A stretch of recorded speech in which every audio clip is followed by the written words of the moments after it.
Reading from Acts 16, beginning with verse 11.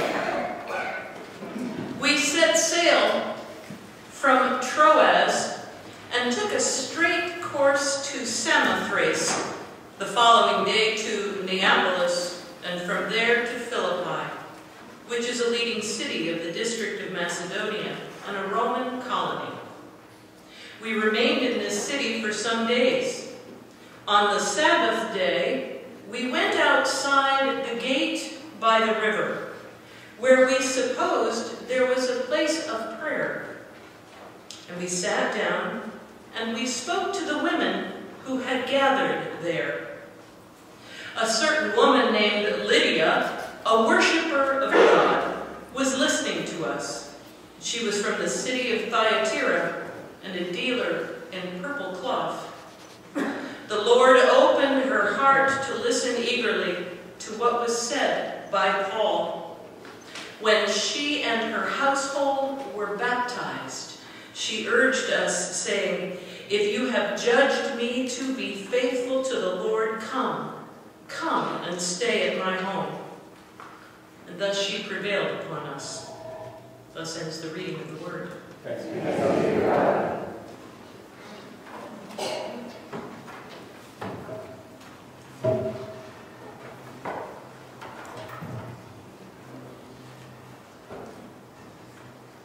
Some of my early life was spent in a small town of Terre Haute, Indiana, an Indian name meaning high ground. My father was pastor of a church there. Terre Haute is located about 75 miles southeast of Indianapolis, Indiana. And as I remember, there are a few interesting things to recall. There were two well-known highways which crossed in the center of town. Highway 40, which ran east and west, and Highway 41, which ran north and south. Other points of interest include Rose Polytechnic Institute, known for its pharmaceutical school, Indiana State Teachers College, which later became Indiana State University, the alma mater of Larry Bird, basketball star of the Boston Celtics. And last but not least, Terre Haute is the home of Clabber Girl baking powder. Now, I know as soon as you get home, you will run to your pantry and see if you have any of this famous baking powder. There was another attraction, the river, the Wabash River. The Wabash ran through this area on its 491-mile journey to the Ohio River. There were parks nearby. I remember the catfish from the Wabash was pretty good. It was the scene of much activity from time to time. Church sunrise services, fishing, family picnics, people coming through and stopping to rest, just sitting there by the river in peace and quiet. Much like Lydia and the women who gathered with her by the river, we gathered to rest our spirits.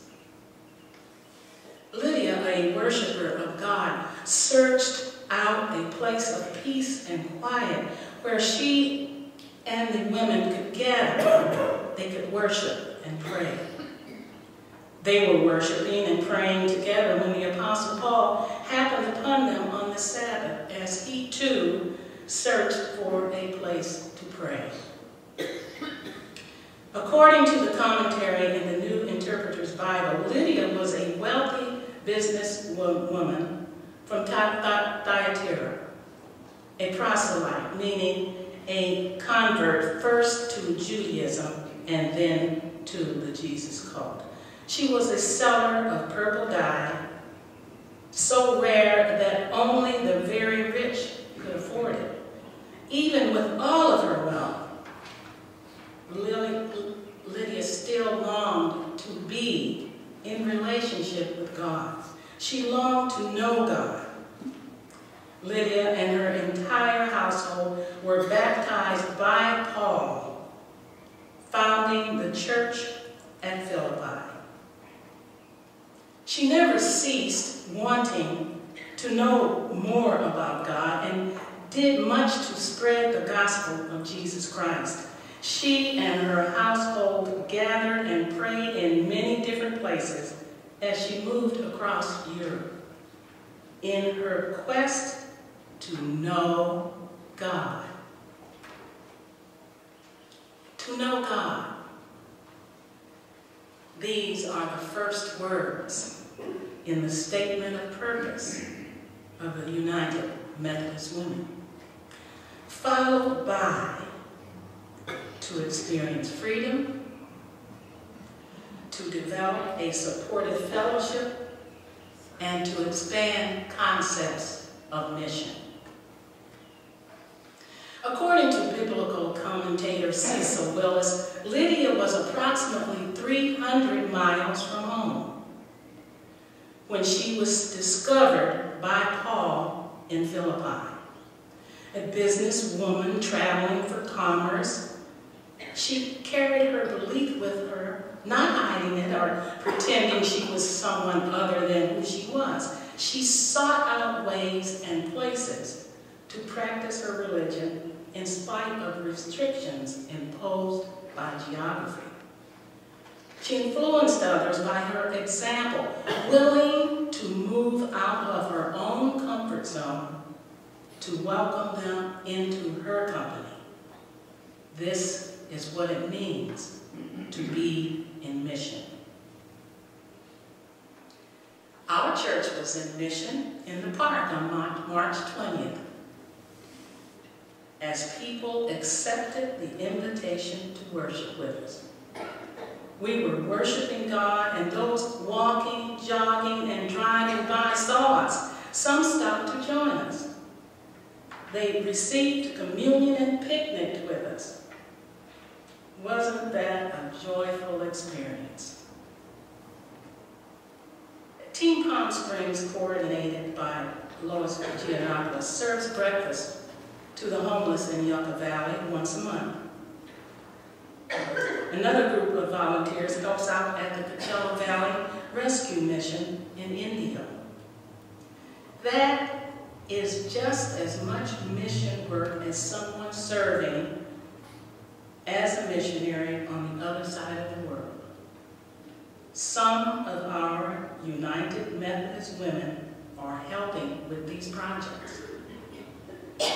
As women who were part of the creation of the missionary societies and women who want to carry on our mission tradition, we are grateful for the opportunity to serve people of our community, women, children in need, wherever they are in the world and whoever they are. Lydia, as a woman of wealth in her own right, was unique in her day and would be considered so even today. In our time, according to the United Nations report on the status of women, of the 1.3 billion poor people in the world, 70% are women. 75 to 80% of the world's 27 million refugees are women and children. They sit outside many a gate and walk many a dusty road in search of peace and freedom. The organization known as the United Methodist Women is 140 years old and boasts a membership of 800,000 women. it is knit together through the unification of the women's missionary societies from 8 different denominations.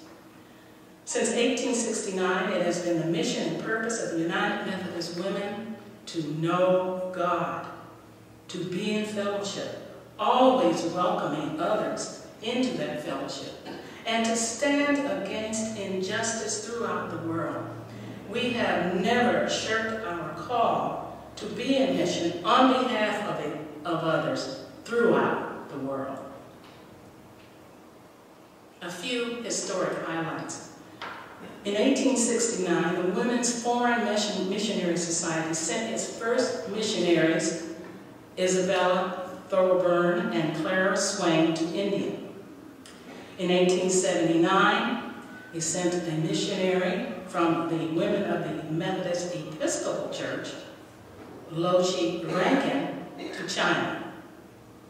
During this era, the women's missionary societies worked for and supported the ordination and full clergy rights of women. In fact, women were ordained as missionaries and served all across the United States, baptizing and preaching on the frontier.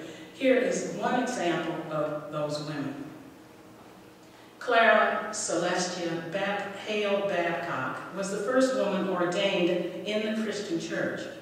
With Bible in hand, she went from door to door of her friends, many of whom turned to the Lord. Later, she went out into the service of the WCTU, Women's Christian Temperance Union, in Illinois. Being in Erie on a Sunday, she was induced to speak to the Christian congregation in the forenoon. The presence and approval of God were so manifest that she was led to continue in the service of that congregation.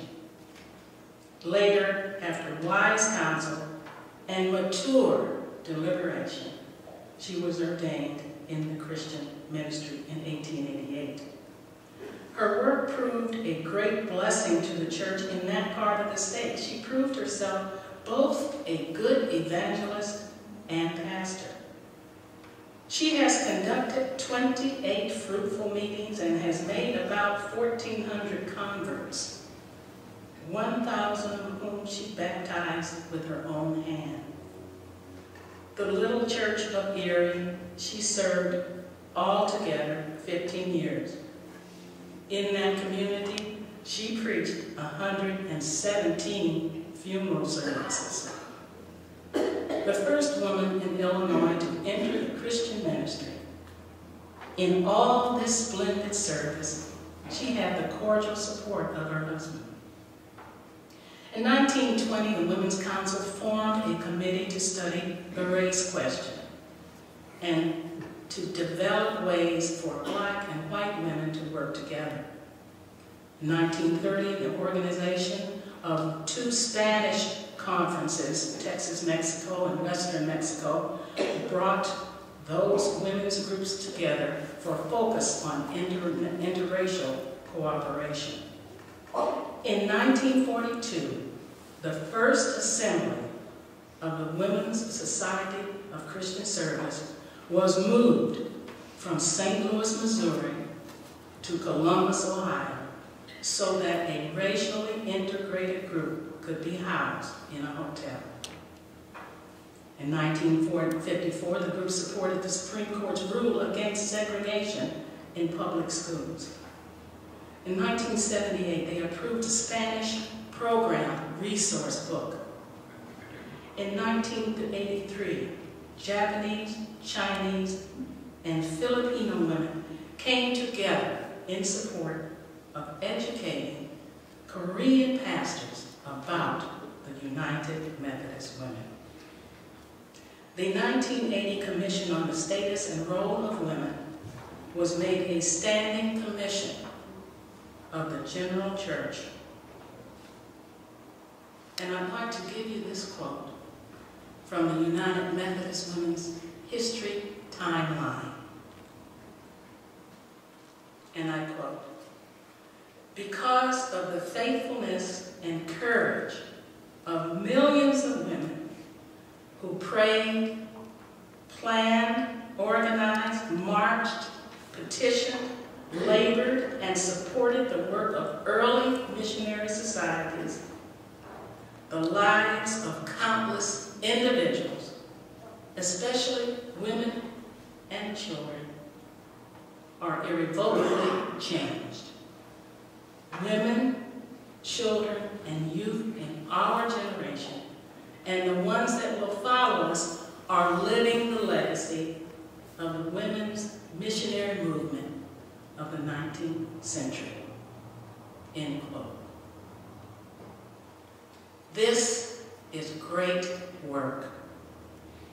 Began with our foremothers, Lydia, and the women gathered by the river at Philippi 2,000 years ago.